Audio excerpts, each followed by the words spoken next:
chère Madame Malavo, chers professeurs, chers étudiants, chères étudiantes, ici présents, en ligne, et suivant streaming, chers amis de la science et de la francophonie scientifique. À la veille de la 3e conférence des Nations Unies sur l'océan, co-organisée par la France et le Costa Rica, qui se tiendra à Nice au mois de juin, et alors que nous célébrons en 2025 l'année de la mer, l'ambassade de France et l'Institut français d'Espagne se sont mobilisés en consacrant une séquence dédiée à l'océan. Il y a 2 jours, une conférence de haut niveau intitulée Salvar el Océano s'est tenue à l'Institut français de Madrid.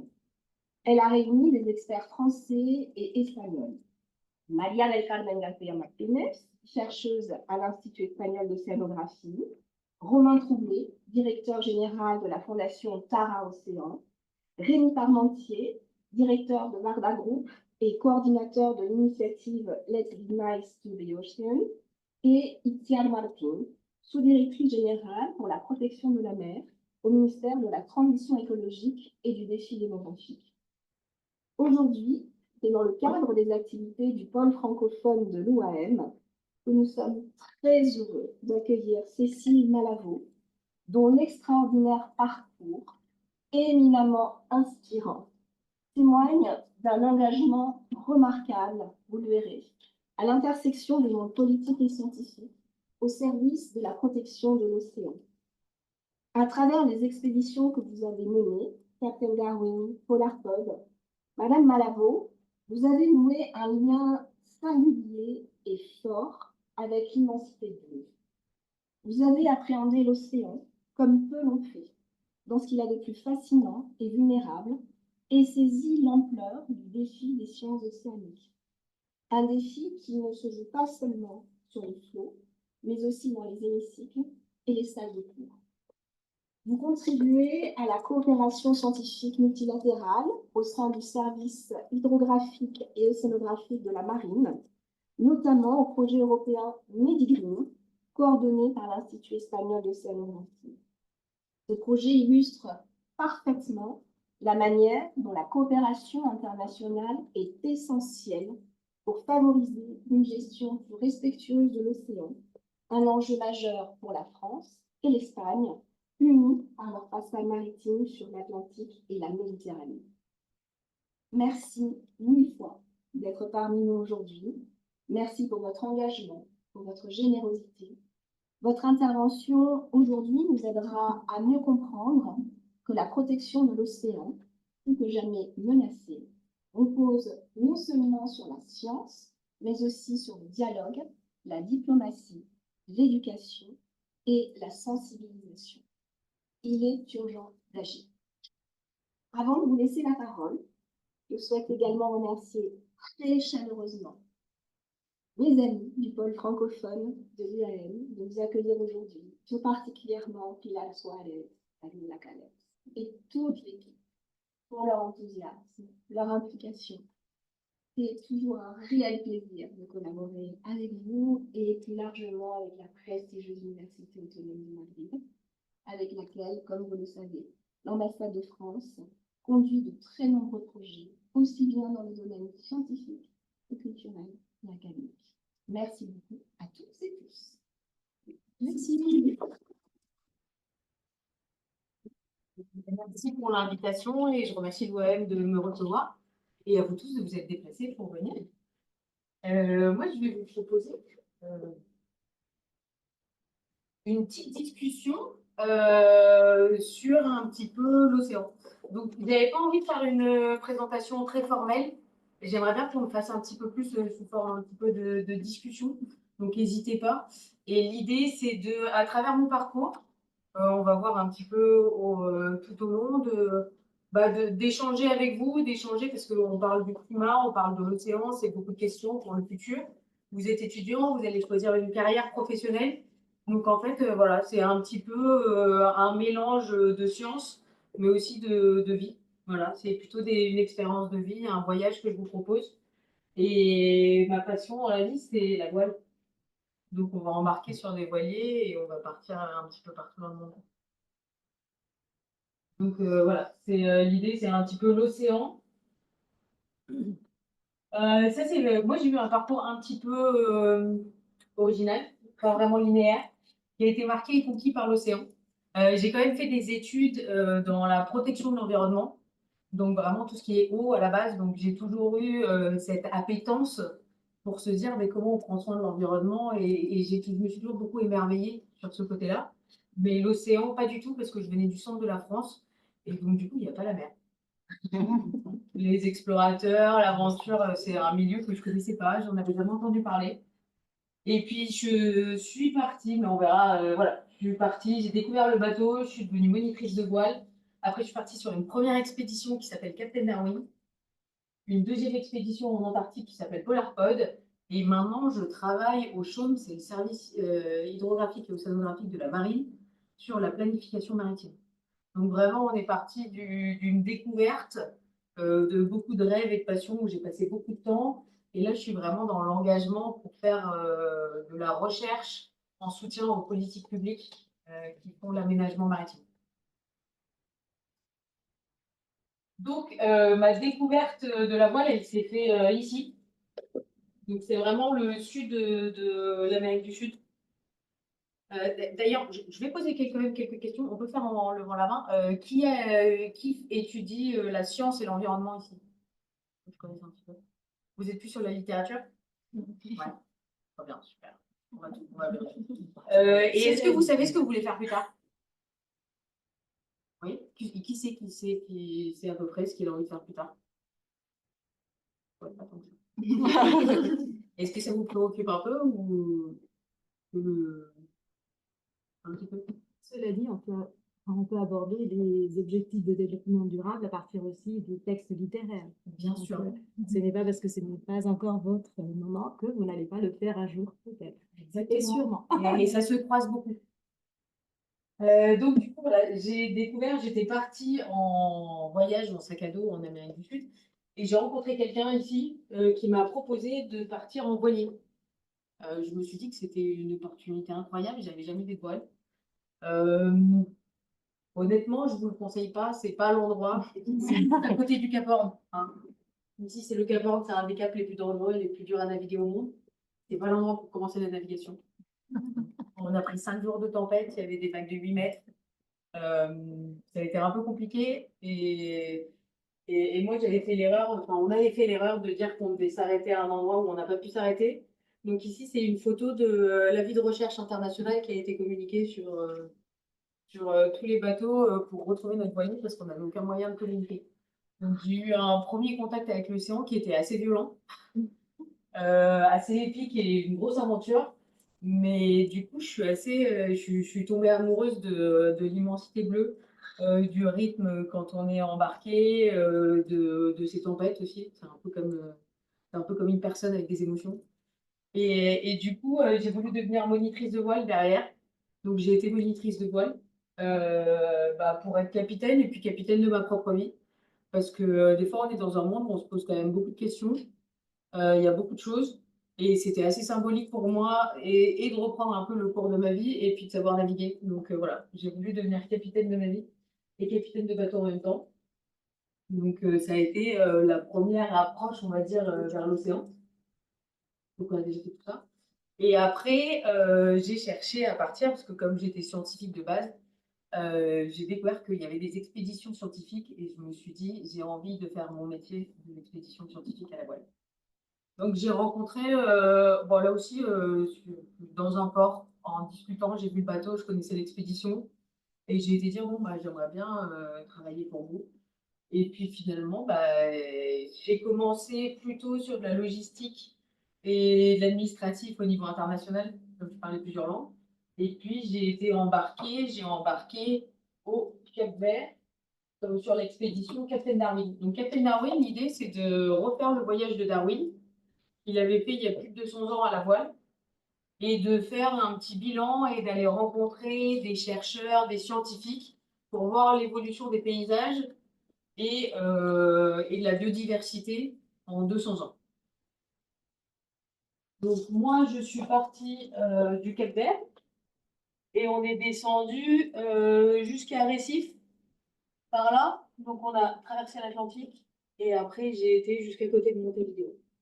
Donc, on a passé 8 mois à faire des expéditions, l'expédition, et je vais vous raconter un petit peu nous, ce qu'on a pu repérer.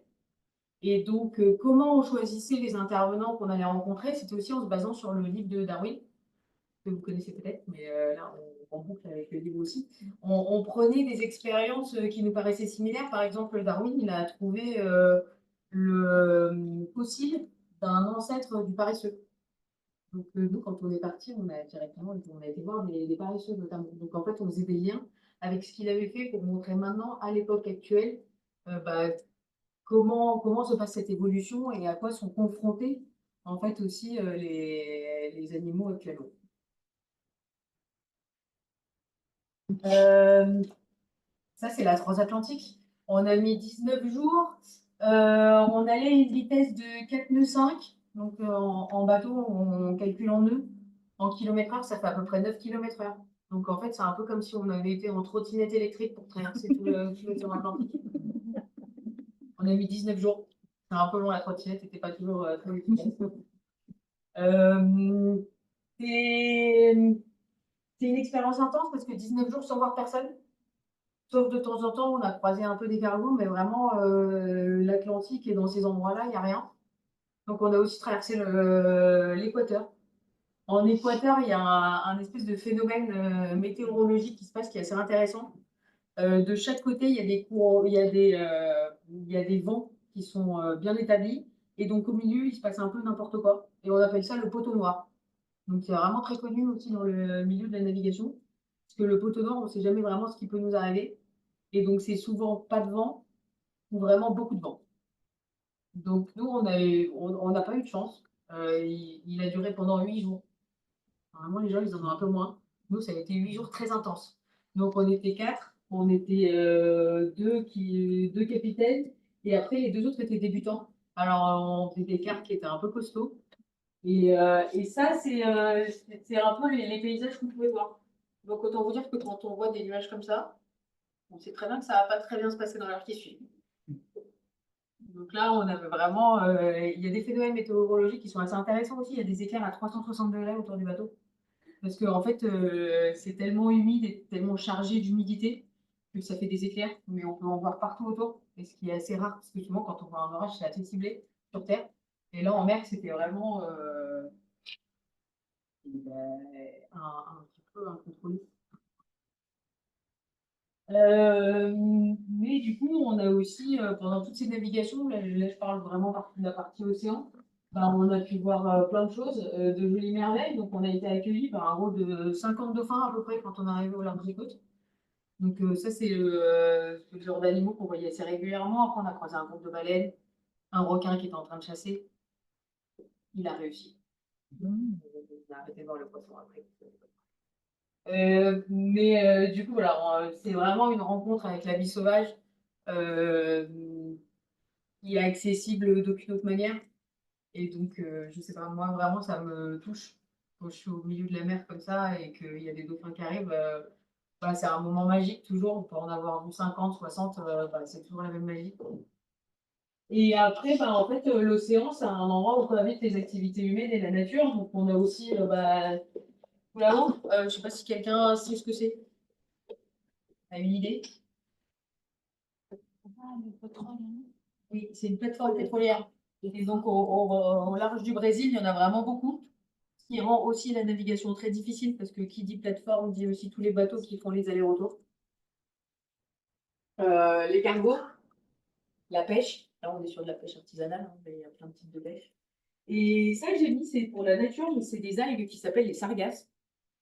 Et ça, ça commence à être un problème. En tout cas, on se pose beaucoup de questions. C'est des algues qui, vu que l'océan se réchauffe, en fait, les endroits où elles peuvent vivre, c'est beaucoup plus large. Et en fait, ça fait vraiment des gros tapis qui peuvent être très, très, très, très longs, qui flottent à la surface. Et ça empêche la lumière d'arriver. Et du coup, ça empêche aussi les écosystèmes de fonctionner normalement. Et notamment en Guadeloupe, ça pose pas mal de problèmes et de questions. Donc vraiment, on voit qu'il y a des choses qui changent et nous, on a pu observer le changement en direct. En fait, en transatlantique, normalement, il n'y avait pas ce genre d'algues il y a quelques années. Et donc, nous, on a quand même commencé à les voir de nos propres yeux. Et après, on arrive au Brésil. Donc, au Brésil, on a été dans la Mata Atlantica. Euh, et on a été voir les fameux paresseux. Perezosos. Alors là aussi, c'est une rencontre qui est un peu magique parce qu'on a toujours très envie d'en voir et quand on voit le premier, c'est très mignon. Et donc les paresseux, c'est toujours. Je ne vais pas trop m'étaler parce qu'en plus, on a commencé un peu en retard, il y a d'autres choses, mais bah, c'est un animal qui est assez vulnérable. Il se nourrit que de végétaux, il se nourrit assez peu. C'est pour ça que derrière son métabolisme s'est adapté, il est très lent. Parce que comme il a peu d'apports, bah, c'est pour rester sur ses apports, donc tout se fait en lenteur. Il est en économie d'énergie permanente.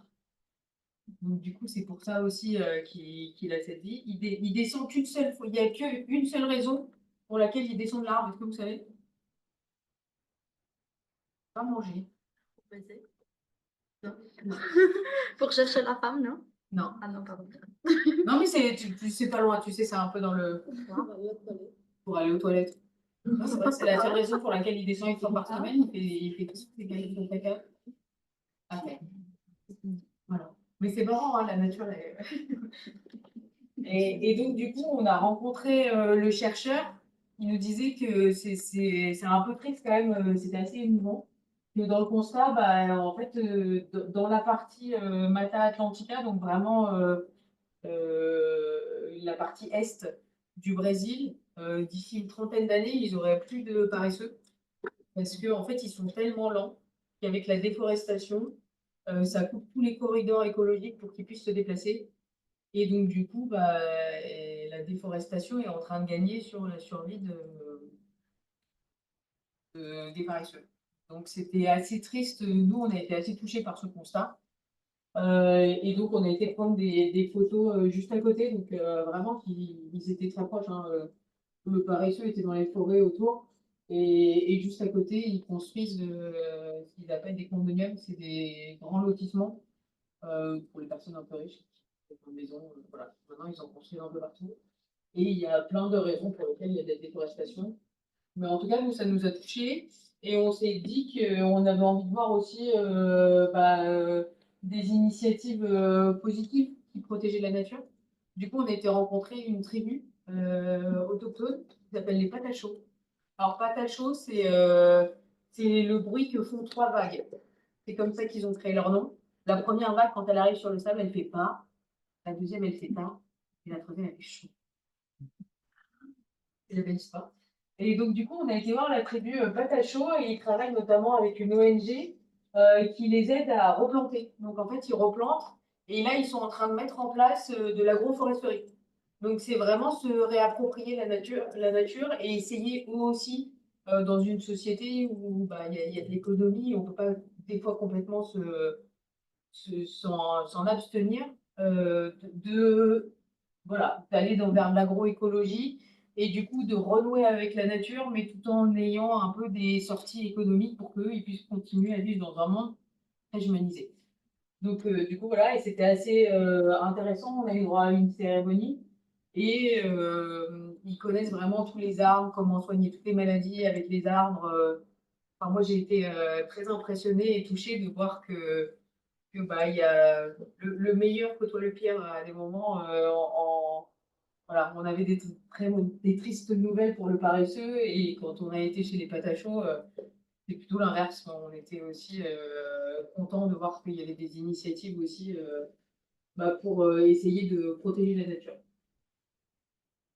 Après, on a été dans une autre qui s'appelle Guaratuba, donc c'était un peu plus bas, et on a été à la recherche des ibis rouges. Donc les ibis rouges, c'est très connu. Et moi, ce qui m'a marqué, c'est qu'ils avaient disparu du Brésil il y a 300 ans à peu près, ou peut-être un peu plus. Ils avaient disparu du Brésil. Parce qu'en Europe, c'était la mode d'avoir des vêtements avec des plumes rouges. Donc en fait, on ne se rend pas compte, mais des fois, notre consommation et tout ce qu'on fait, ça a un impact de l'autre côté. Et je pense que c'est assez marquant pour les ibis. Mais du coup, ça amène des réflexions, nous, sur notre quotidien, sur ce qu'on peut consommer. Et des fois, on n'a pas l'impact ici parce qu'on va chercher les ressources ailleurs. Mais en fait, bah, c'est quand même à réfléchir parce que c'est des endroits pour lesquels forcément il y a des impacts aussi. Par contre, l'histoire de l'ibis dans cette baie, elle est assez jolie parce que, alors ça, c'était l'équipe de chercheurs qu'on a rencontrés et eux, c'est des passionnés depuis toujours d'ibis rouges. Et ils avaient monté tout un programme pour aller récupérer des ibis rouges ailleurs et les réintroduire de manière artificielle dans la baie. Et finalement, l'ibis rouge est revenu tout seul. Juste avant qu'ils aillent mettre en place ce programme, donc quelques mois avant, ils ont découvert le premier ibis rouge qui était revenu tout seul. Donc après, la nature est aussi très puissante et des fois, elle revient aussi toute seule et elle refleurit. Ça, c'était une petite diapo parce que moi, ce voyage, il m'a beaucoup touchée et j'ai trouvé ça.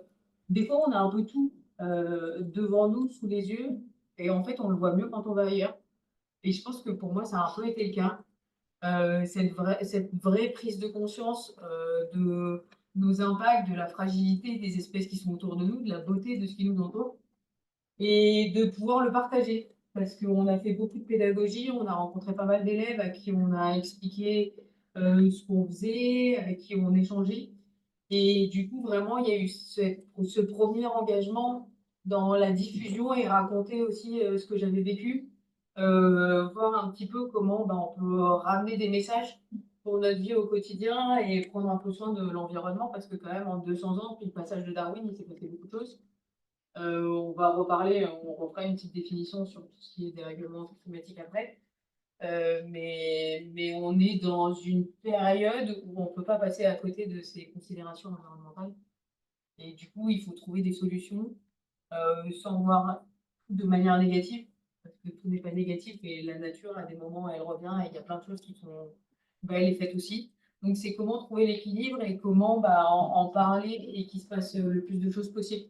Donc, moi, ça a été un petit peu le premier niveau d'engagement.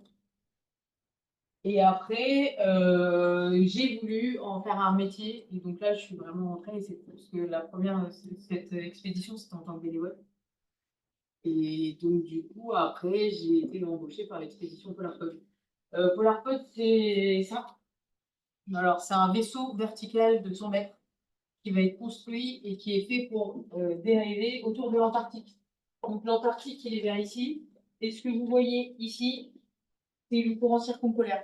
Donc l'idée, c'est d'avoir un bateau vertical qui n'a pas de moteur, et du coup qui va dériver dans le courant et qui va faire des analyses scientifiques. Pourquoi les zones polaires? Bah, parce que les zones polaires, c'est celles qui se réchauffent le plus rapidement.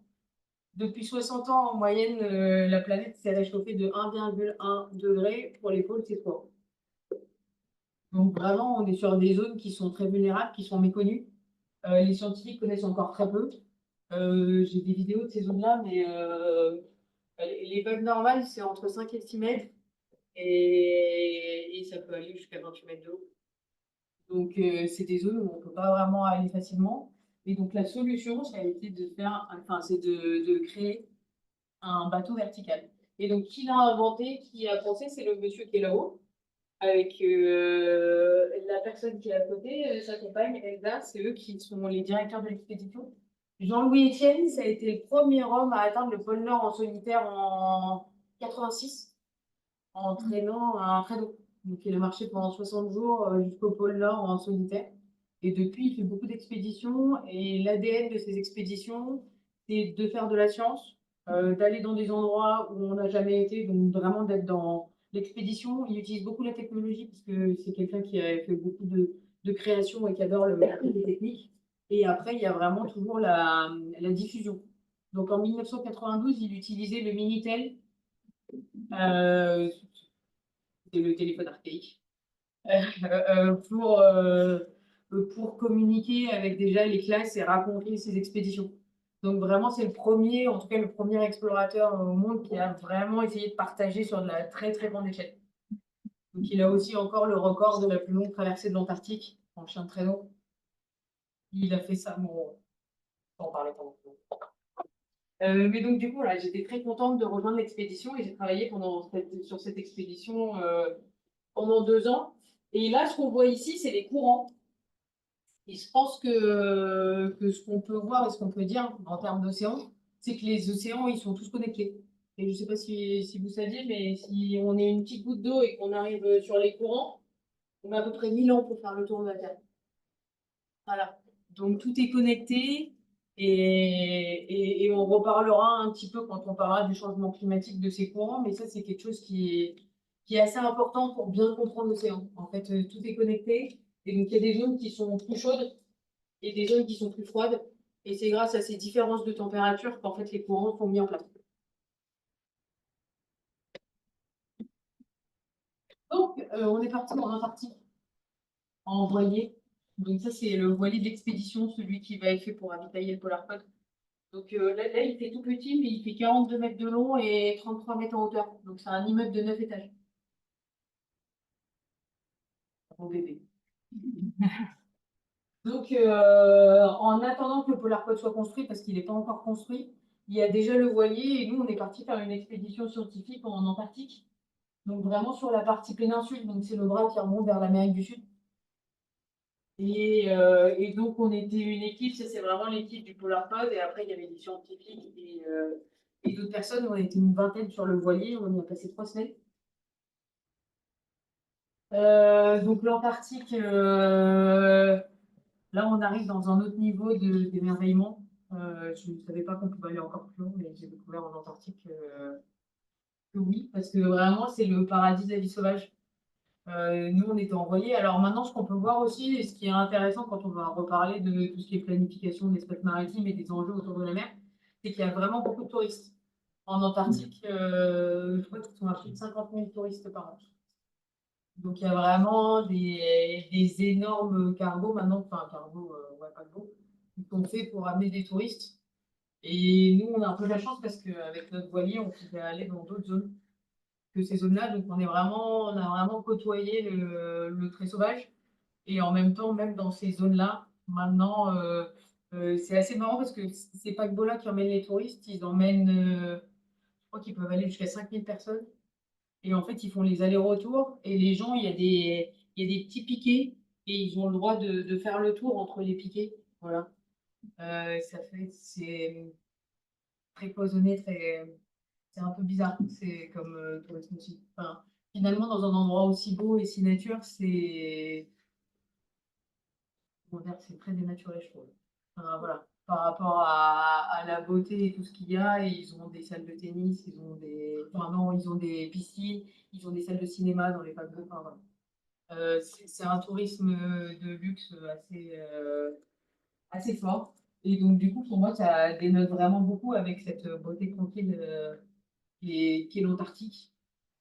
Euh, donc on a vu des manchots, un manchot papou. Là-bas, il y a un léopard de mer, mais on ne le voit pas, il est sous la vidéo.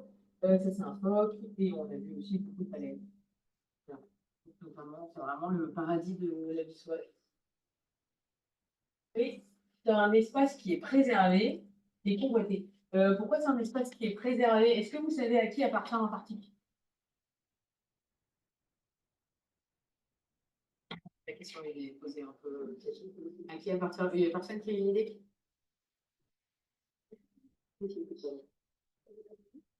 Oui, il a donné la réponse. Il appartient à personne.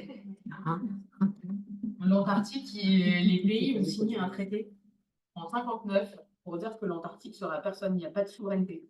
Donc quand vous voyez une carte comme ça avec les revendications, déjà c'est faux, parce qu'il n'y a pas de pays en Antarctique. C'est le seul endroit au monde où tous les pays, il y a vraiment un accord pour dire qu'il n'y aura pas de souveraineté. Et derrière, ça a été même amplifié, et il n'y a pas que pas de souveraineté, il y a interdiction de présence militaire et d'usage économique. Donc on n'a pas le droit d'exploiter les ressources. La seule chose qui est possible en Antarctique, c'est la science. Donc c'est vraiment un lieu de préservation et de science. Et ça, c'est encore valable pour quelques années, mais il va falloir renouveler la convention. Et une fois qu'elle arrive à son terme, les pays vont pouvoir commencer les revendications. Et c'est assez, enfin voilà, quand on voit déjà des cartes comme ça, où finalement il y a des gens qui se partagent l'Antarctique déjà et la part du gâteau, en fonction des explorations passées, on peut se poser des questions, et quand on est sur place, bah, ça c'est une pancarte de l'armée chilienne, armée argentine. Donc, c'est sans souveraineté, mais il y a quand même de la présence assez stratégique et assez forte. Le Chili a refait passer l'Antarctique dans sa constitution. Donc, on voit que plus le temps passe, bah, plus il y a des enjeux. Pourquoi l'Antarctique est aussi un enjeu? Bah, parce que des zones polaires, mais comme l'Arctique, comme le Groenland, c'est des zones où il va y avoir des ressources naturelles très importantes et qui sont très convoitées. Donc voilà, il y a beaucoup de questions autour de tout ça, et je trouve que bah, rien qu'en se déplaçant, en fait, on peut sentir un petit peu ces pressions politiques et ces enjeux derrière tout ça au niveau environnement, et de voir ce qui avait été fait. Enfin, c'est quand même énorme de se dire que les pays se sont mis d'accord pour que ces zones soient des zones qui soient non exploitées et qui soient protégées et qui soient un sanctuaire finalement pour l'environnement. Donc c'est des belles choses qui ont été faites, et je pense qu'il faut en prendre exemple et il faut continuer et en tout cas les défendre.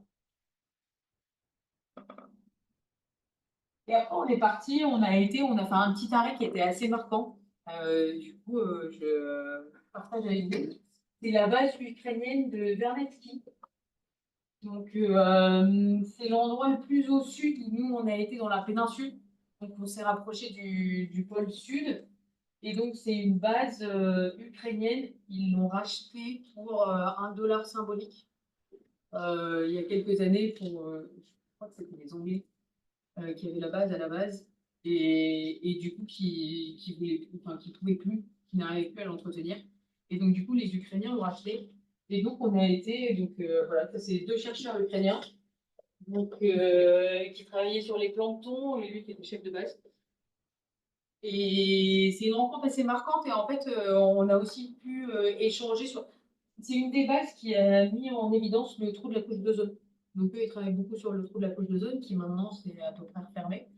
Et donc, il y a quand même des bonnes nouvelles. Mais du coup, c'est une base qui finalement a un vrai pouvoir à bien travailler au niveau scientifique. Et, et du coup, ils peuvent aussi voir les changements, et on leur a demandé quels étaient les changements, qu'est-ce qu'ils ont vu eux en étant sur place. Et donc, ils ont dit que eux, ils avaient noté depuis quelques années une augmentation de température entre 1,5 et 2 degrés en moyenne. Et ça a vraiment changé les habitudes des animaux autour.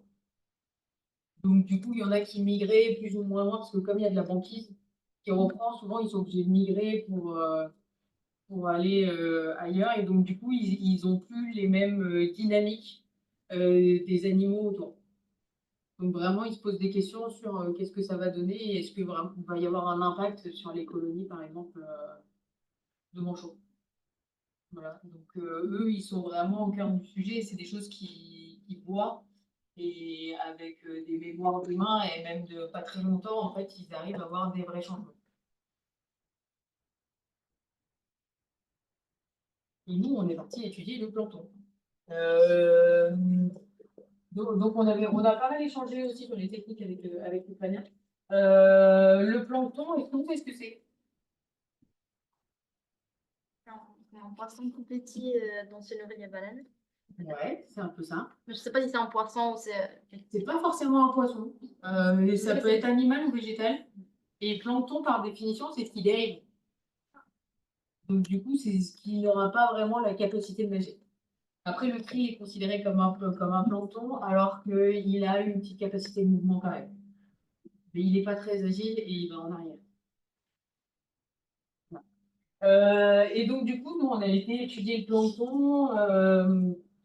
C'était une première à bord de ce bateau. Donc, le but de la mission était vraiment de mettre en place des techniques de prélèvement, de les valider et de pouvoir après les faire sur du plus long terme, et de faire une première analyse des populations contrôlées. Donc là, vous avez quelques exemples. Mais moi, ceux qui m'ont pas mal, qui ont attiré mon attention chez les planctons, c'est les planctons végétaux, parce qu'on n'en parle pas beaucoup. mais en fait, ils font la photosynthèse. Et du coup, à peu près la moitié de l'oxygène qu'on respire vient de l'océan et du plancton, du phytoplancton, végétal, plutôt que des forêts. Donc c'est assez intéressant parce qu'on n'en parle pas et ça se voit pas. Et c'est microscopique. Du coup, quand on dit que les petits gestes s'y comptent pas, bah, eux, ils produisent quand même la moitié de l'oxygène qu'on respire. Ils sont pas bien grands. Donc moi, je trouve que c'est une jolie métaphore, les planctons, pour dire que chacun à notre niveau, on peut produire notre petit oxygène et après, on va donner une bonne bouffée d'air frais à notre planète. Voilà. Et donc, sur cette expédition, j'étais en charge notamment, après je m'occupais un peu de sciences, surtout de la gestion de projet et d'argent, de financement, parce que c'est un peu de la guerre aussi pour les expéditions. Mais je m'occupais de la partie pédagogie. Il y a une phrase de Jean-Louis Etienne que j'aime bien, la jeunesse a besoin de rêves, de modèles d'audace, d'engagement incitatif et de croire en ses ambitions. Jean-Louis Etienne, on lui a dit quand il avait 15 ans qu'il était trop nul pour être à l'école et que du coup, il valait mieux qu'il arrête ou qu'il trouve un métier parce que franchement, il n'allait pas faire grand-chose de sa vie. C'est l'explorateur le plus connu au monde, il a été reçu par la plupart des présidents dans le monde. Donc voilà, je trouve qu'il y a il y a un vrai modèle chez Jean Métier et qu'on a besoin. Moi, j'ai souvent cherché des modèles féminins et j'ai découvert très tard qu'il y avait aussi des femmes qui faisaient ce métier-là. La première femme à avoir fait le tour du monde en voilier, c'était en 1766, Jeanne Barrette. Et elle est montée sur le bateau en tant que Jean Barret. Donc, du coup, tout le monde pensait que c'était un homme. Et ils ont découvert qu'à la fin de l'expédition, et apparemment de manière très gentille, ils l'ont laissé à bord. Ils l'ont laissé continuer l'expédition après les mois. Mais donc voilà, les femmes en mer, déjà, il y a une superstition, pourquoi ça porte malheur. Donc, elles restent moins actuelles, mais il y a quand même de petites réticences. Et donc, voilà, moi, je pense que c'est important qu'on développe des modèles, qu'on ait des envies et qu'on montre que les choses sont possibles, et même si on est des femmes, enfin, pour tout le monde, en fait. Voilà. Donc, ça fait partie des messages qu'on faisait passer. Et quand on est parti en Antarctique, j'ai fait un programme pédagogique, notamment, où j'envoyais les récits de toute la journée à 10 000 élèves. Et on a fait des visios aussi en direct pour pouvoir échanger avec les élèves. Et derrière, voilà, il y a une photo de visio, ils nous ont écrit des petites lettres aussi, où ils nous racontent leurs rêves. Parce que j'ai fait tourner le programme autour de la notion de rêve. Et donc, du coup, on a parlé des rêves, et notamment des rêves du bateau, Persévérance, parce que je faisais parler du bateau. Et l'idée, c'est que eux, ils envoient aussi leurs rêves. Donc, du coup, j'ai reçu des dizaines de lettres de rêves d'enfants. C'est assez touchant et en tout, bah, dans tout le programme, on a touché 22 académies françaises, on a touché plus de 33 000 élèves, on a fait 959 interventions, on a aménagé un camion, un petit van, et du coup, on allait d'école en école. Donc, du coup, moi, je faisais la coordination de tout ça et on avait quelqu'un qui animait les interventions. Et entre nos deux programmes, on a touché plus de 33 000 élèves en moins de 2 ans, en un an et demi. Voilà.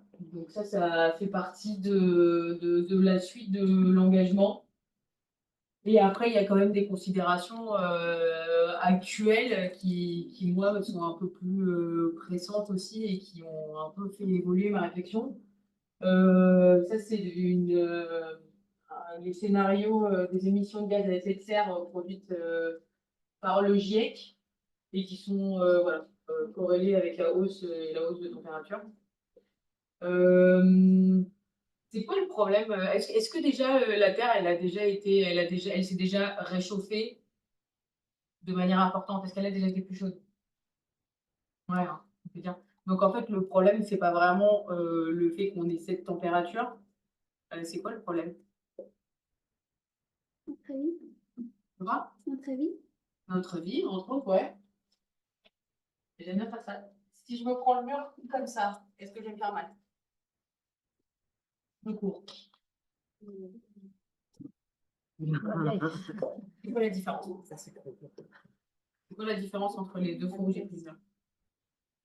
La vitesse. Exactement, bonne réponse. Et ben, du coup, le problème de notre changement actuellement, au début c'était tranquille, et après ça monte. Le problème, c'est la vitesse à laquelle on va. En fait, c'est ça qui fait qu'on n'a pas le temps de s'adapter, c'est ça qui fait que toute la machine s'emballe. Et donc, du coup, vraiment, l'idéal, c'est de réduire la vitesse. C'est quand on voit, finalement, si on réduit la vitesse, bah, après, les températures, elles peuvent rester dans des choses qui sont tout à fait convenables et en tout cas qui nous laissent le temps de s'adapter. Là, les prochaines prévisions, c'est quand même plus de banquise en Arctique, donc au nord en 2030. Dernières estimations en 2030, c'est dans 5 ans. Pour les ours polaires, ça va être un peu dur de faire un conciliabule et de trouver une solution pour évoluer. Donc, c'est des changements qui sont très violents. Et en fait, c'est la violence et la vitesse de changement qui est problématique. Donc, l'idée, c'est de réfléchir et de se dire bah, comment on peut faire. Donc, oui, et il y a aussi, alors, ça, j'ai remis aussi les courants. Parce que, du coup, si la température ambiante, elle se réchauffe, qu'est-ce que font les océans? Le niveau de la mer monte. Ouais, et la température, elle fait quoi?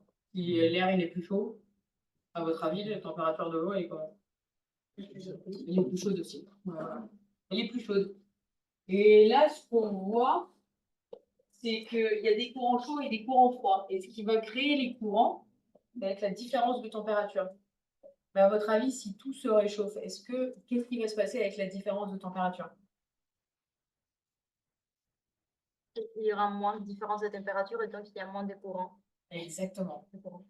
Exactement. Il y a moins de différence de température et un des scénarios possibles qui parle actuellement, c'est les arrêts ou les ralentissements de tous les courants qui sont ici. On appelle la MOC, Gulf Stream. Et ça, c'est assez problématique parce que ce qui fait que nous, nos zones, elles sont tempérées. Donc, dans les prévisions, en fait, ces zones deviendraient, tout le nord deviendrait. Vous avez vu le film Le jour d'après? The Day After Tomorrow? Alors, il y a plein de choses scientifiques qui sont un peu fausses dans le film. Mais par contre, en fait, les conclusions et le fait qu'il y ait une vraie vague de froid, ça pourrait être une des conséquences d'un arrêt des courants. Donc voilà, on est un peu quand même à des époques où on est à la croisée des chemins, où il y a besoin d'agir. Et du coup, je l'ai mis là-haut, mais moi j'ai décidé d'être un plancton. Alors, de rejoindre le chaume et d'aller travailler sur les politiques publiques. Donc, c'est les politiques qui mettent en place la gestion de la mer. Voilà. La suite. Et donc, du coup, voilà, le chaume, c'est leur slogan, c'est l'océan en référence. Alors, moi, j'aime bien, mais je trouve que aussi, en fait, c'est une référence pour l'océan. C'est le centre hydrographique le plus ancien au monde. Il a été créé en 1720. Donc, il a plus de 300 ans et depuis plus de 300 ans, en fait, ce centre fait des recherches sur l'océan et apprend, cartographie les océans. Donc, c'est même une référence et il y a même des pays dans le monde qui viennent demander à la France de faire leur carte marine. Donc, je sais que là, ça vient de se finir, mais ils faisaient les cartes marines jusqu'à maintenant du Maroc, par exemple. Et ils ont vraiment acquis un savoir-faire de connaissance de la mer. Et après, il y a toutes les parties de sciences plus dures de la mer. Donc, en fait, eux, leur but, c'est de produire, de qualifier et diffuser les données marines.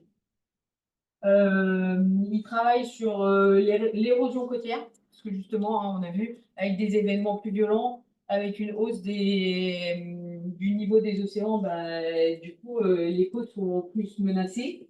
La planification maritime, donc ça, on va en parler tout à l'heure, mais c'est sur le sujet sur lequel je travaille. Les énergies marines renouvelables, donc comment essayer d'utiliser l'énergie de la mer. Donc, il y a vraiment avec le vent aussi, donc les éoliennes, mais il y a aussi tout ce qui est vagues. Donc ça, il y a pas mal de nouvelles technologies, parce qu'entre les marées, moi j'habite à Brest. À Brest, on a 5 mètres de marée. Juste à côté, il y a 10 mètres de marée. Donc en fait, dans la journée, l'eau, elle fait quand même plus 10, moins 10. Et donc du coup, tout ça, c'est beaucoup d'énergie. Et en fait, l'idée, c'est de mettre des espèces de bobines avec des bouées.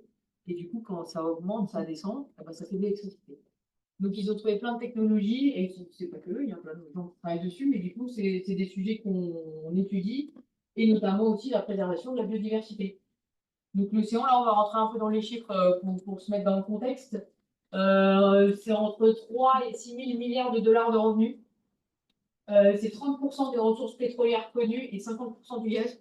Donc, il y a un vrai enjeu énergétique sur les océans. Des ressources vitales, 170 millions de tonnes de pêche par an, de poissons.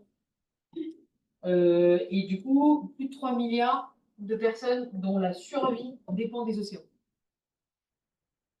C'est un espace de communication aussi, puisqu'on est dans un monde très connecté. 99% des flux de communication intercontinentale, ils passent par des ports sous-marins. Et il y a 90% du transport de marchandises qui est maritime, finalement. Donc vraiment le transport maritime. Et là, vous avez en haut, c'est une carte du marine traffic. Et du coup, c'est tous les échanges maritimes qui se passent. Donc vous pouvez voir le flux, il est quand même très très dense. Et donc du coup, l'environnement, il est quand même fragile. Pour l'instant, on est à peu près sur 3,5 mm par an de hausse annuelle du niveau marin. Donc c'est tout petit, mais ça peut augmenter pas mal.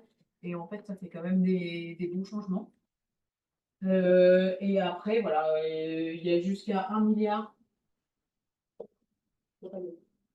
euh, Jusqu'à 1 milliard de personnes menacées par la hausse du niveau des mers. Donc vraiment, c'est des problématiques qui sont actuelles et l'océan, c'est, on voit souvent, en fait, la Terre, on voit, on y est. L'océan, comme c'est beaucoup plus loin et beaucoup plus loin de nos réalités, on ne se rend pas compte à quel point il est crucial. Et comme on l'a vu pour le climat, bah, en fait, si les courants s'arrêtent, ça change tout le climat aussi. Et ça vient de l'océan. Donc finalement, l'océan, il a vraiment, on nous appelle la planète bleue et c'est pas pour rien. Je pense que vraiment l'océan, il faut qu'on en prenne soin, il est central un peu pour tout. Et donc moi, je travaille sur la planification de l'espace maritime. Qu'est-ce que c'est la planification de l'espace maritime? Bah, c'est d'arbitrer un petit peu entre les enjeux, les usages qui vont être plutôt humains et économiques, et la préservation de la nature. Parce que du coup, ils se sont dit, bah, faut quand même, chacun fait ses choses de son côté. On a des usages qui sont très différents pour les énergies, pour la pêche, pour le transport, pour le tourisme, pour la préservation de la nature. On a tous ces usages sur un même endroit. Et du coup, il faut les coordonner. Parce que déjà, ça crée des conflits. Et en même temps aussi, bah, notamment pour la préservation de la nature, certaines activités peuvent avoir des impacts qui sont très néfastes. Donc, du coup, c'est vraiment faire la balance et l'arbitrage entre permettre aux populations locales et à la population mondiale de vivre et d'avoir un développement économique, parce que, en fait, si on arrête tout, on aura aussi du mal à nourrir tout le monde et à vivre. Donc, comment équilibrer entre cette partie-là de développement humain et du coup de bien-être humain et la préservation de l'environnement. Et donc, du coup, c'est arbitrer un petit peu entre les deux sur certains espaces. Donc, en fait, on prend la carte de l'océan et selon les pays, c'est une directive européenne.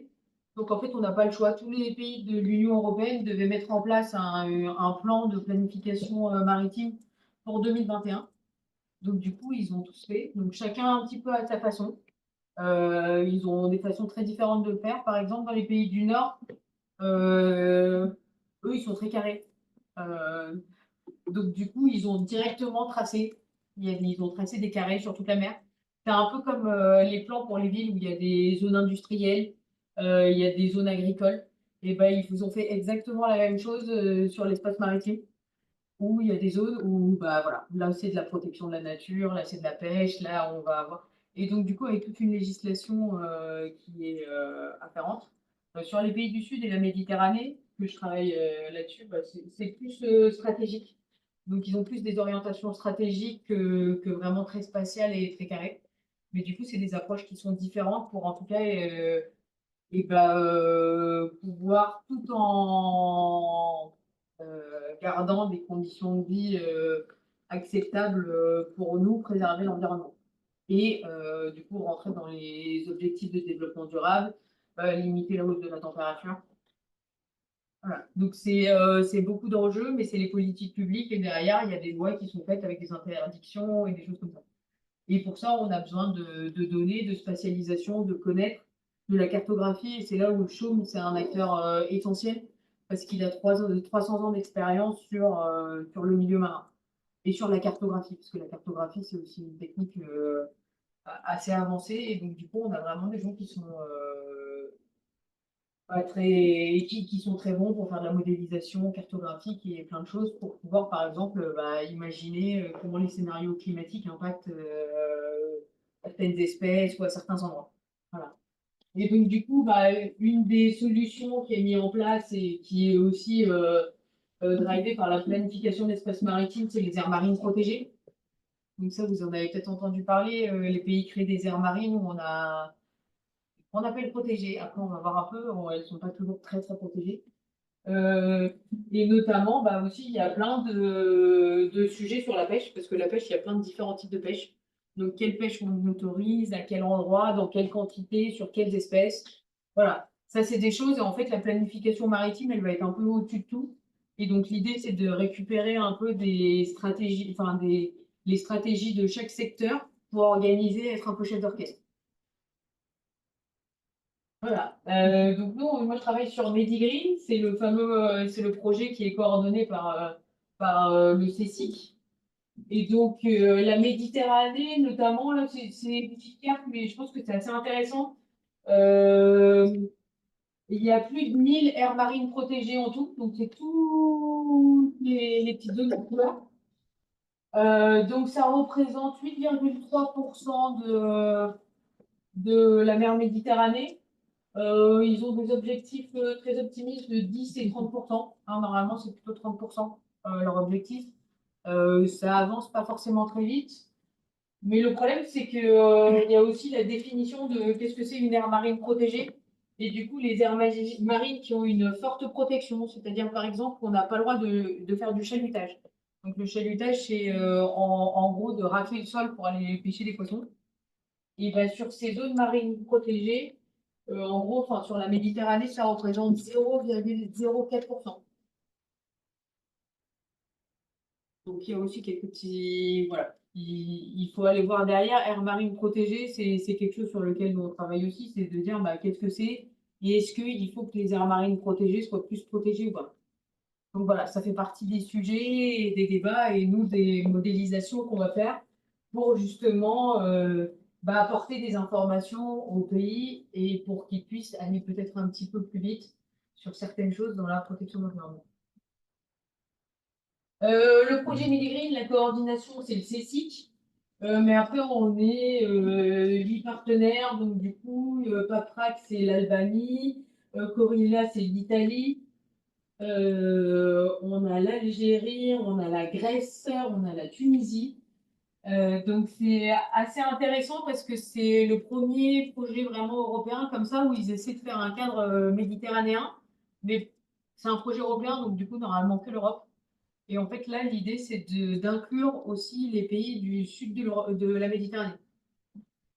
Et de créer des communautés qui partagent les pratiques parce que la mer ça n'a pas de frontières. Donc, s'il se passe quelque chose au nord ou au sud, ça impacte le reste. Et notamment pour les réserves de poissons, des choses comme ça. Enfin, voilà, c'est important aussi d'avoir une vraie vision coordonnée. Et donc, du coup, là, les partenaires qui travaillent sur la planification de l'espace maritime, ils s'allient au niveau de tout le pourtour méditerranéen pour se mettre autour d'une table et proposer des objectifs communs pour répondre aux objectifs du pacte vert. Donc, on est vraiment sur des objectifs environnementaux très clairs et figés. On a un premier sujet d'étude aussi qui vont pousser des actions qui vont être assez nationales. Donc, ça, c'est vraiment pour ce qu'on travaille au quotidien. C'est de voir dans les 4 pays principaux européens qu'ils aillent chercher encore plus loin pour eux, après, diffuser, améliorer leurs propres pratiques et que ça puisse être diffusé dans les communautés de pratiques méditerranéennes. Donc, nous, on va faire par exemple la modélisation des paysages marins. Donc, ça, C'est un concept physique où la mer, en fait, il y a des zones qui sont très homogènes. Et du coup, sur ces zones homogènes, voir comment elles évoluent avec une canicule marine, par exemple. En fait, on va modéliser l'impact il y a des canicules marines. D'ailleurs, j'en parle comme ça, mais c'est pas toujours évident de savoir que les canicules, elles sont sur la Terre, mais elles sont aussi en mer. Donc, notamment, la mer Méditerranée, elle est arrivée à 28 degrés assez régulièrement dans ce moment-là. Et donc, ça change beaucoup parce que c'est pas les mêmes types de poissons qui peuvent vivre. On peut arriver dans des températures assez limites de vie pour nos poissons. Donc, nous, on va modéliser ces choses-là et d'autres impacts, notamment, par exemple, on pourrait modéliser l'impact du chalutage dans des aires marines protégées. C'est des choses qu'on pourrait faire avec ce concept de paysage marin. Et après, il y en a qui vont, par exemple, oui, en Italie, ils vont essayer d'identifier des nouvelles aires marines protégées en Sicile. Voilà. Et donc, chacun travaille un petit peu et après, il va y avoir une mise en commun et de voir comment chacun, à leur niveau des pays, il y a une évaluation transversale de comment ils arrivent à aider l'Europe à répondre aux objectifs du Pacte vert grâce à leur plan de planification d'espaces maritimes. Et donc, du coup, voilà, le but, c'est vraiment de verdir avec le Pacte vert la Méditerranée. Et donc, on va aussi faire des études un peu transversales sur les 4 secteurs économiques, aquaculture. Donc, protection de la nature, on est obligé de on le met en activité économique, en tout cas, voilà. Les énergies renouvelables en mer et la pêche. Donc, on va vraiment aller étudier ces 4 sujets et voir comment une étude plutôt environnementale, leurs contraintes, leurs impacts, les co-bénéfices, un impact socio-économique, l'acceptance sociale aussi, par exemple. Donc ça, sur les éoliennes, c'est des choses qui sont très connues. Tout le monde n'a pas très envie d'avoir des éoliennes à côté de soi. Sur la pêche, sur les aires marines protégées, voilà. C'est plein de sujets où les citoyens, ils sont tous concernés aussi. Donc du coup, avoir aussi cette approche et de voir aussi le nombre d'employés. Par exemple, finalement, sur un gros chalutier, on emploie beaucoup moins de pêcheurs que si on avait de la pêche artisanale. Voilà, essayer un peu d'équilibrer, de comprendre. Et après, bon, les chalutiers, ils sont déjà construits. Ils ont aussi une activité économique, des employés qui ont une famille. Voilà, c'est comment essayer d'amener du changement avec force et en douceur en même temps. De la politique, de la diplomatie, voilà, c'est l'environnement qui rencontre toutes ces choses-là. Et puis l'humain, parce que en fait, c'est quand même nous et c'est notre quotidien aussi. Donc, je trouve que c'est un sujet, moi, qui me paraît super intéressant parce qu'il est au cœur de tout et il va chercher, voilà, un peu des sciences qui vont être beaucoup plus sociales, de l'humain, comprendre l'humain, de l'environnement et puis un peu de la politique pure et dure. Et de l'économie aussi, parce que selon les acteurs, on parle beaucoup d'économie. Et du coup, voilà, j'ai à peu près mis 1 heure. Mais voilà. Encore une citation de Jean-Louis Etienne, parce que moi, ça a été un peu mon mentor pendant de longues années et ça reste encore. Tout semble impossible à ceux qui n'ont jamais rien essayé. Du coup, moi, je vous souhaite une très belle vie. Soyez un petit plancton. Et puis suivez vos rêves.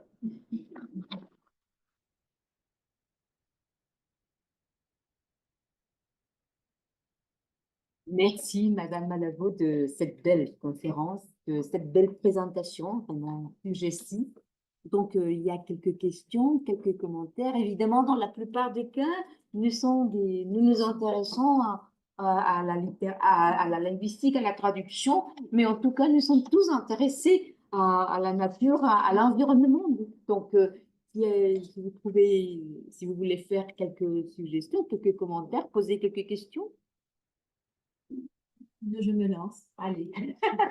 D'abord, je tenais à vous remercier. Évidemment, vous tous, ma très chère directrice, mes collègues du pôle francophone, nos grandes représentantes de l'ambassade française et vous, évidemment, de cette belle conférence qui nous ouvre aussi un peu les yeux sur d'autres choses et d'autres aspects auxquels nous pouvons aussi arriver à partir de la littérature. nous enseignons, comme nous disait tout à l'heure notre directrice, la littérature, mais aussi la langue, et aussi bien à partir des études de langue que des études littéraires, nous pouvons aussi aborder les objectifs de développement durable. Il y a des textes, par exemple, je pense à Liana Vnukova, qui, elle parle directement sur des petits extraits dans un texte beaucoup plus long, mais qui parle de la montée des océans, qui nous fait réfléchir à comment serait peut-être New York si jamais, voilà, la montée des océans se faisait une réalité. Donc, je trouve ça, votre exposé, enfin votre conférence me semble nécessaire, parce que je pense que nous devons évidemment réfléchir à cela. Et j'ai juste une petite question. Je suis une passionnée, moi aussi, des océans, des mers, de l'eau, des poissons en général, les macro, micro, enfin voilà. Et est-ce que quand vous avez eu la chance, l'immense chance d'être dans les océans, vous avez aussi fait de la plongée sous-marine ou vous vous êtes et alors? Moi, je fais de la plongée. Et alors, s'il vous Je fais plaît. niveau 2 en plongée, donc moi, je suis autonome à 20 mètres et je vais jusqu'à 40. C'est incroyable. Après, c'est encore une autre sensation. Moi, j'adore le voilier quand il y a vraiment les rythmes des vagues. Il y a une certaine immensité, un côté très poétique. Et je trouve que sous l'eau, on passe dans un autre monde. C'est un peu comme si on changeait de monde dans un jeu vidéo. Et on arrive, c'est méditatif, on flotte. Et en même temps, derrière, on peut faire. C'est comme si on faisait des randonnées. Enfin, quand on a compris un peu l'équilibre. Je sais pas si vous avez fait de la plongée, mais quand on comprend un peu comment on arrive à s'équilibrer, à bouger, parce que c'est pas du tout le même rythme, alors on peut pas bouger à la même vitesse. Sinon, après, on tourne. En plus, avec la bouteille, on est sur le dos, on n'arrive pas à se retourner. Enfin, là, on ressemble à des tortues.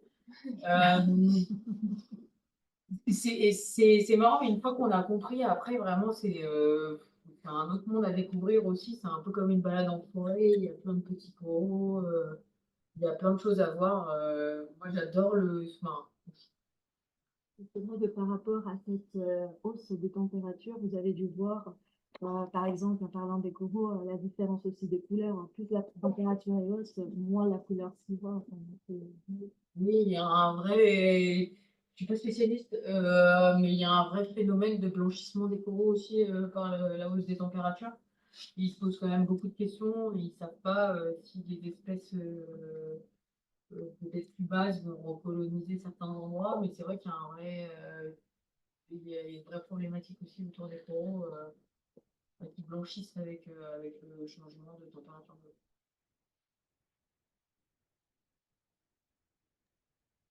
Mais en tout cas, les poissons, c'est super joli. Bonjour, est-ce que je pourrais poser une question?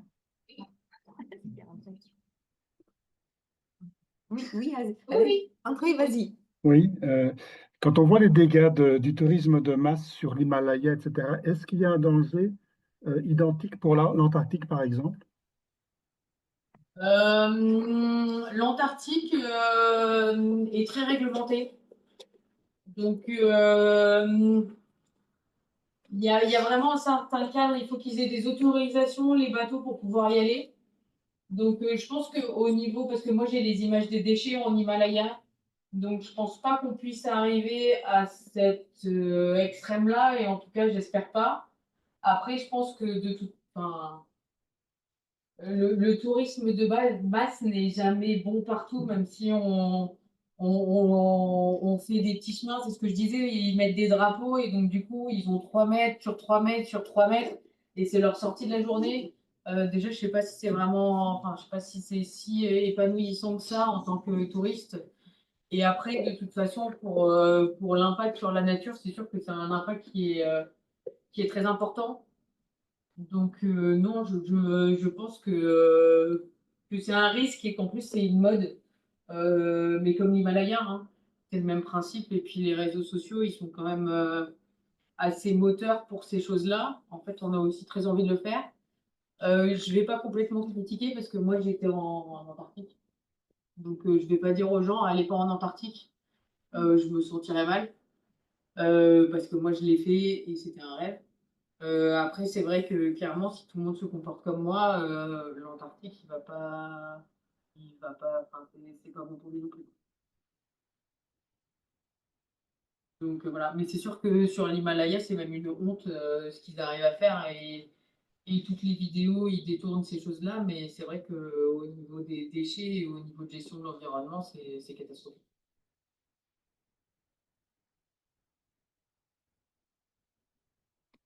Oui, félicitations pour cette belle vie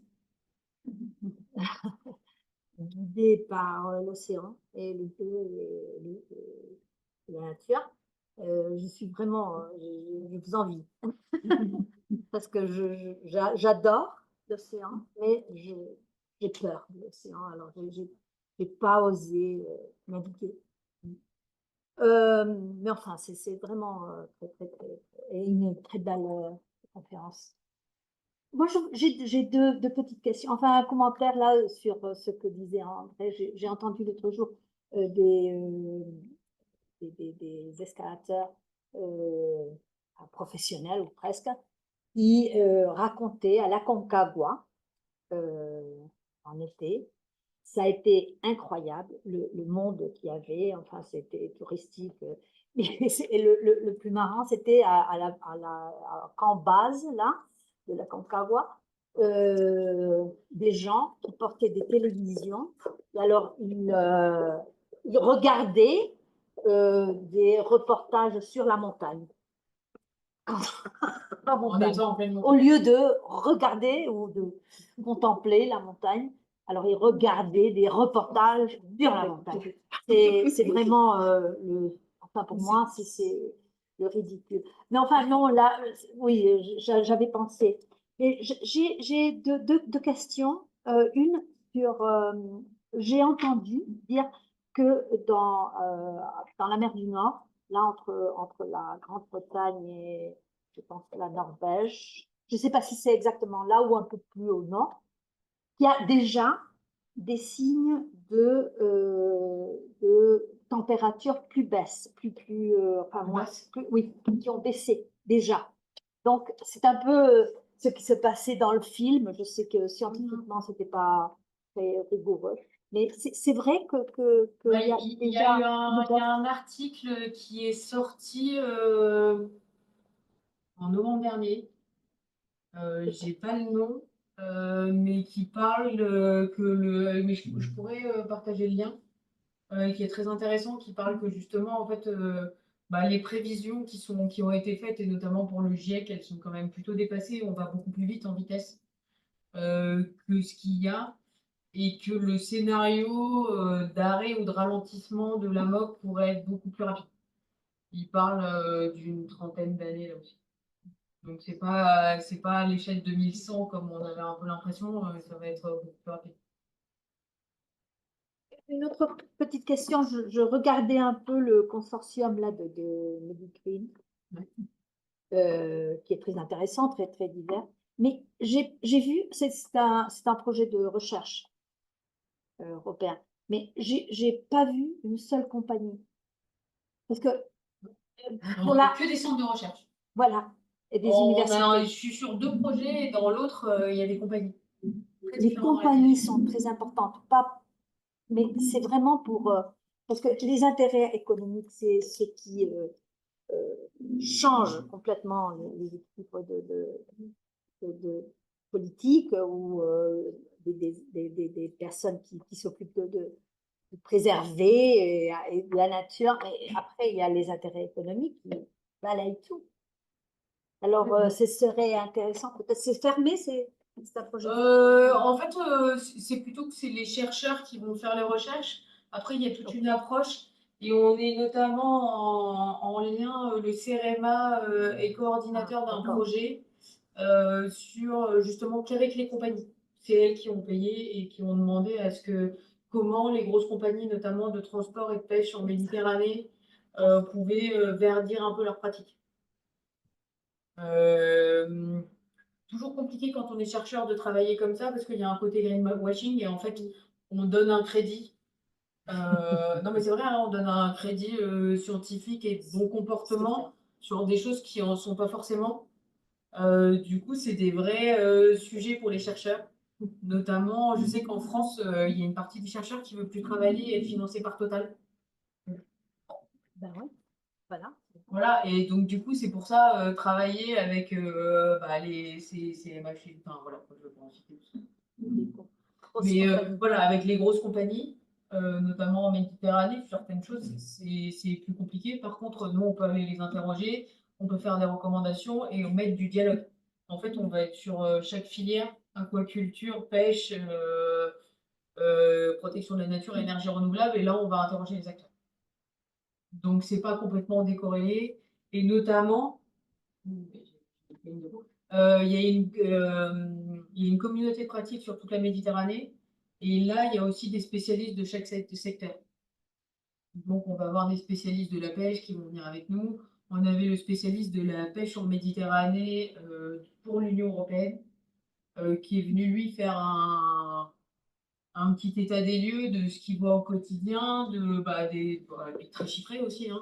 Qu'est-ce que ça représente les chiffres, la pêche industrielle en Méditerranée en comparaison à la pêche artisanale. Voilà, tout ça pour amener et nourrir et aussi avoir ce dialogue. Parce que notamment la pêche est une grosse activité économique, le transport maritime, on a vu 90% du transport passe par la mer. Donc même en Méditerranée, c'est vraiment des gros enjeux économiques. Après, c'est marrant, je sais pas, mais on va peut-être se poser des questions si tous les droits de douane changent et que. Enfin là, on est aussi dans une. Finalement, il y a eu un petit coup dans la fourmilière, mais ça va peut-être changer aussi tout ce côté transport maritime. Si économiquement c'est plus viable de faire du commerce à l'international, il y aura aussi moins de transport maritime. Donc en fait, je pense que là, il y a eu des grosses décisions politiques, si elles perdurent, qui pourraient un peu rechanger déjà ce côté économique maritime. Et sur la pêche, il y a vraiment encore des histoires de quotas, de techniques de pêche. Nous, en France, il y a des grosses mobilisations, et notamment citoyennes, contre certains types de pêche.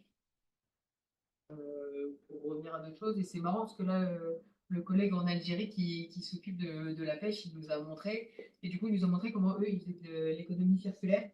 Donc, en fait, ils avaient pris des barils de pétrole total, pour pas citer, des barils de pétrole, où ils avaient mis du coup un- des planches en bois. Et du coup, ils en avaient fait un radeau, puis ils allaient pêcher avec ça, et du coup, ils étaient là, nous, on fait de l'économie circulaire. Mais il faut mettre. De voir les approches différentes et du coup d'être voilà, chacun à son échelle. Et c'est vrai que notamment sur les pays du Nord, ils ont sorti des nouveaux bateaux en pêche qui sont vraiment une machine de guerre. Il faut faire valoir la diplomatie scientifique. C'est Exactement. scientifique. Exactement. Et que les gouvernements vraiment. Et du coup, c'est pour ça on est vraiment. Je pense qu'il y a des vraies questions de diplomatie sur comment les scientifiques doivent se placer. En conseil, sans trop prendre part et en même temps en prenant part, parce que quand on voit qu'on ne prend pas part, en fait, les choses nous échappent un peu.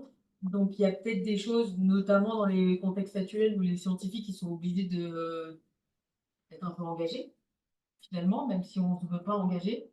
Enfin, voilà, il y a toute une question aussi sur l'engagement des scientifiques et puis après de nous tous, hein. Mais est-ce que pour limiter certaines choses, il faut pas juste faire de l'information et de la science? Parce que c'était le but, en fait, on était les scientifiques, ça a été aussi pensé, réfléchi pour être un organe neutre, plutôt intellectuel et amener la connaissance pour que les gens écoutent. S'ils ne sont pas écoutés, comment ça se passe? Euh, Est-ce qu'il faut parler plus fort? Enfin voilà, je pense que ça repose beaucoup de questions et puis on le voit aussi avec le Stand Up for Science par exemple, sur la place des scientifiques et la voix qu'ils veulent avoir et comment eux ils gèrent ce côté diplomatique, d'appui aux politiques et des politiques qui sont pas forcément formés en sciences. Donc du coup à les appuyer, mais voilà, sans rentrer dans un jeu politique parce que quand on rentre dans un jeu politique après on n'est plus neutre.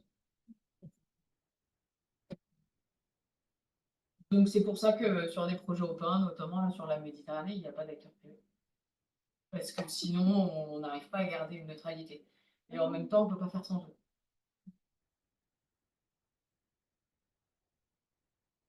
Voilà, mais ça pose plein de questions, et puis même voilà, pour notre quotidien.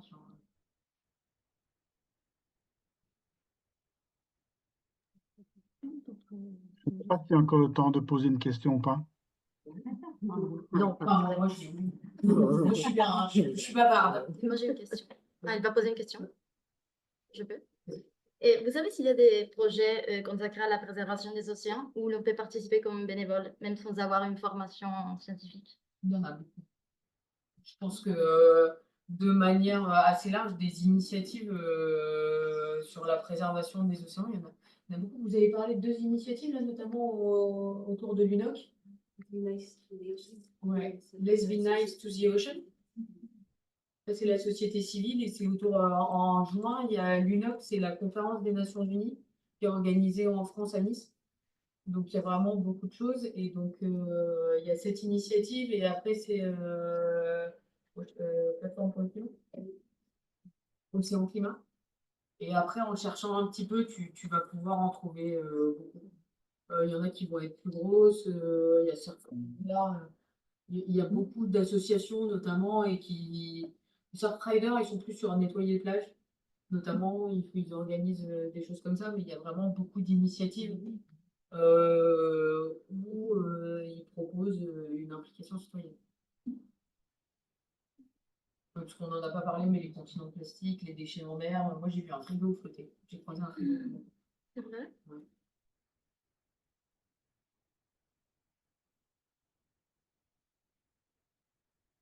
André, Oui, André, enfin, c'est une petite ou une grosse question, mais je sais qu'en Belgique et aux Pays-Bas, il y a pas mal de mesures qui sont prises face à la hausse du niveau des mers et des océans. Est-ce qu'en France, c'est la même chose? En plus, vous habitez Brest, donc vous êtes vraiment en première ligne, quoi. Après, nous, à Brest, on a un peu de la chance parce qu'on est un peu sur un petit îlot. Mais par contre, j'ai regardé, il y a des modèles de prévision climatique pour dans 50 ans. Enfin, si vraiment il y a. Non, c'est des modèles qui font s'il y a une hausse de. Je crois que c'est 2-3 mètres. Enfin, et du coup, ça, c'est intéressant parce que Brest devient une île. On est coupé au niveau de Rennes. Voilà. Donc, on serait potentiellement une île. Est-ce qu'il y en a? Oui, il y en a. Ça se fait à des échelles. On va dire que c'est répercuté dans la stratégie nationale pour tout ce qui est espace maritime et littoral. Et après, c'est vraiment décliné au niveau local avec des acteurs qui ont un peu connaissance et qui adaptent. Mais il y a eu toute une époque où ils étaient plus sur la construction de digues pour éviter ces choses-là. Donc vraiment, de la construction et des gros travaux, c'est des choses sur lesquelles ils reviennent un peu. Et maintenant, il y a aussi toute une politique sur certains endroits, laisser faire la nature parce qu'on ne peut pas vraiment lutter. Donc en fait, c'est des collectivités qui rachètent les bords de mer et notamment les maisons des gens qui vont être à risque et qui vont être engloutis. Et donc du coup, l'idée, c'est que ce soit plus des espaces de construction et que ça soit rendu à la nature et que la mer puisse avance à des endroits. Parce qu'en fait, le phénomène, il est tellement généralisé que qu'on pourrait pas, on va pas construire des digues partout. Voilà, il y a des choses qui sont compliquées. Donc après, il y a des aménagements qui sont possibles, mais il y a des études là-dessus. Il y a forcément des politiques de manière générale pour essayer de limiter cet impact côtier. Et il y a aussi une partie en France, en tout cas, où moi j'ai déjà entendu des endroits où ils rachetaient et ils laissaient faire la nature. Voilà. Comme certaines zones inondables, en fait, on sait que avec le réchauffement, les événements extrêmes vont être plus fréquents. Donc en fait, il y a des zones, ça ne sert à rien de reconstruire et reconstruire et reconstruire et de vouloir les garder organisées. Donc voilà. C'est aussi une solution intéressante en fait, de laisser la nature. Après, c'est sûr que si on fait ça partout, peut-être qu'il y aura des problèmes. Il y aura d'autres conflits d'intérêts. d'autres questions, d'autres commentaires? Ça peut être sur le parcours, les études. Enfin, si vous avez des questions, allez-y, hein, des questions que vous posez. Non, mais c'est vrai, on n'a pas l'occasion d'avoir ce type d'échange. Moi, j'aime bien profiter aussi. J'ai pas un parcours très linéaire, donc moi, ce que j'aime bien comme message aussi, c'est de dire que Des fois, on se met un peu la pression sur un choix d'orientation. Non, mais c'est vrai, on se dit, ah, mais il faut que je choisisse le métier de toute une vie, de plein de choses. On vit quand même dans une société où on a vachement de chance parce que ben, on peut changer, on peut se réorienter, on peut réadapter. Soyez curieux. Moi, j'ai fait plein de stages volontaires où du coup, j'allais avec des gens et puis j'allais un peu suivre leur travail pour voir un peu ce que c'était au quotidien. Parce que souvent, ben, on est en cours et on ne sait pas ce que c'est le travail du quotidien de quelqu'un. Donc voilà, n'hésitez pas à poser des questions, à aller voir, à être curieux en fait.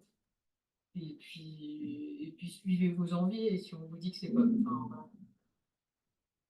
Enfin, des fois, voilà, c'est pas possible, bah, des fois, il faut gratter un peu. Et puis, moi, c'est marrant, Jean-Louis Etienne, je l'avais rencontré quand j'ai travaillé à l'ambassade. Je l'avais invité en tant que conférencier et c'était déjà mon idole. Je pense que j'ai lâché une petite larme quand même. Je vais le regarder. Donc vraiment, c'était quelque chose assez important pour moi. Et du coup, c'était la première fois que je le rencontrais en vrai. Et je lui ai dit que je voulais travailler avec lui.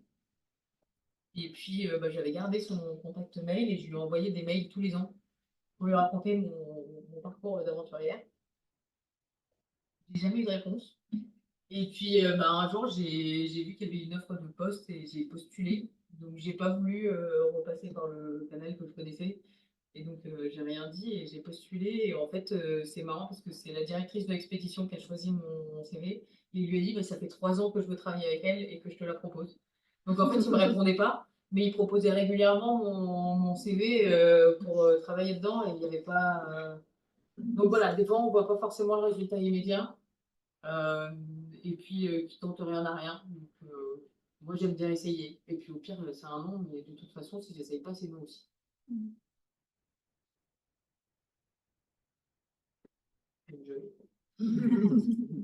Merci Cécile pour cette présentation partager votre parcours, mais surtout pour cette invitation à être curieux et à chercher. Merci.